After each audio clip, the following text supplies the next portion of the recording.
was living in China, in a city not too far away from Wuhan.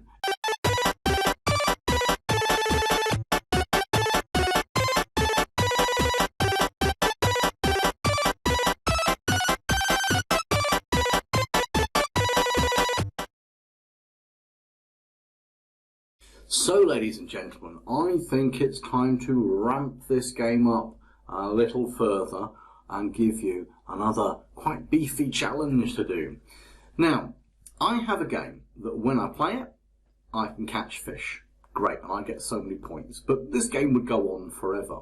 So I've got two options. I can either introduce a timer, so how many points can I get in, I don't know, 30 seconds, something like that. Or I can introduce lives and put in an object that I need to miss. So, I think we'll go for the second one of that. And we're going to introduce an object that we need to miss, and we're going to have lives. So let's stop this for a moment. Well, we know we need to have lives, and I'm going to walk you through that bit because it's pretty straightforward. I'm going to go to variables, and I'm going to make a new variable, which I'm going to call lives. I'm going to press OK. Now, when the game starts, the number of lives, which is up here, I'll tell you what, let's move that over there. When the game starts, let's set our number of lives to be, say, 3. Now, don't all shout out at once, but can you remember where we set the score to be 0 when the game starts? Was it on the shark? Was it on the fish? Was it on fish 2? You're correct, it was none of those.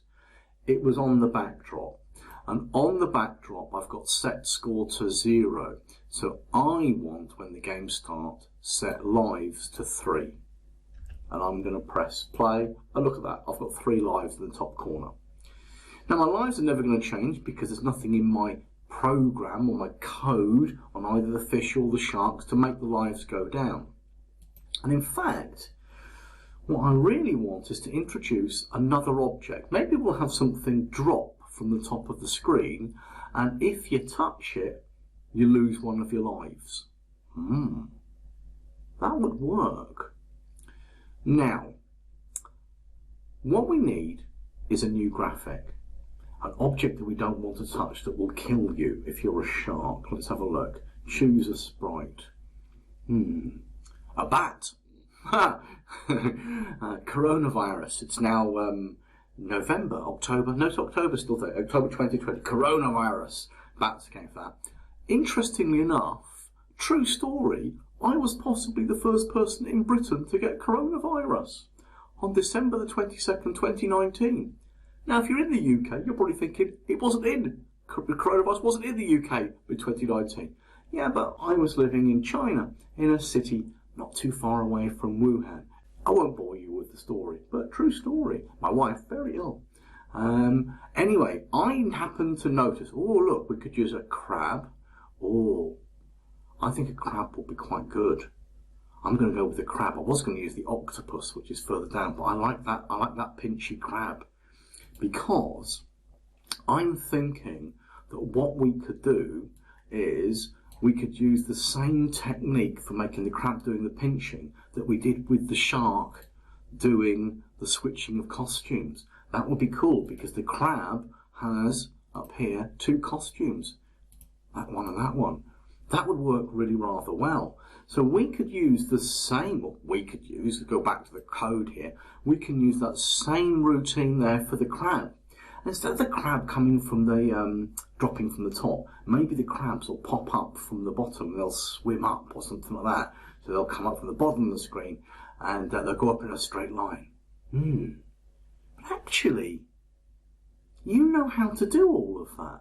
Because at the end of the day, all it is make some code so the crab does the pinchy pinchy, and then it's exactly the same routine as the fish.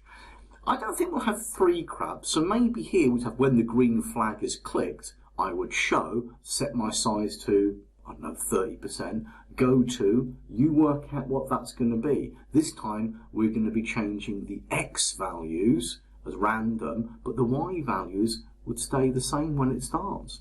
So it's just a question of flipping those around, and then forever change Y by, this time, point in direction upwards. Maybe I should point in direction upwards first before I move. And then if the X position is less than 1, well, this time, if Mr. Krabby gets to the top, it'll be the Y position being greater than. So it's exactly the same code, except for this one. If I'm touching the shark, go back to my starting position and change the lives by -1. So you'll know if you've got a working game. Your task right now is to get me a crab that appears at the bottom of the screen. He's doing pinchy mode and he floats up through the water, and if Mr. Shark touches him, he goes back to the bottom and we knock one off the lives. That's your task. Now you'll clearly find that if it's successful, lives will go down and you can have like -15 lives. You can keep going forever. That's something for our next task.